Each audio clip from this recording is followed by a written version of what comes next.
ঢাকাই চলচ্চিত্রের এক সময় জনপ্রিয় নায়িকা মাহিয়া মাহি সামাজিক যোগাযোগ মাধ্যমে বেশ সক্রিয়। ব্যক্তিগত জীবন, অনুভূতি এবং ক্যারিয়ারের নানা আপডেট নিয়মিতই ভক্তদের সঙ্গে ভাগ করে নেন তিনি। বর্তমানে যুক্তরাষ্ট্রে অবস্থান করছেন এই অভিনেত্রী।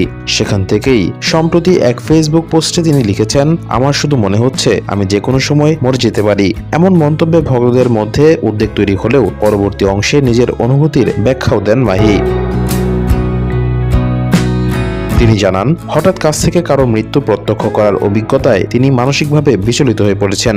মাহি লেখেন, আমার সামনে এই মুহূর্তে যে হাঁটাহাঁটি করছে সেও একটু পরে মরে যেতে পারে।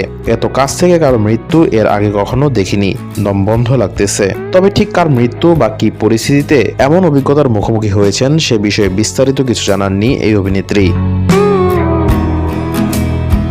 মাহিয়া মাহির এই পোস্টে জীবনের অনিশ্চয়তা ও মৃত্যুর হঠাৎ উপস্থিতি নিয়ে তার গভীর উপলব্ধি স্পষ্ট হয়ে উঠেছে। ভক্তরাও তার মানসিক অবস্থার প্রতি সহমর্মিতা জানিয়ে মন্তব্য করেছেন এবং দ্রুত সুস্থ হয়ে ওঠার কামনা করেছেন।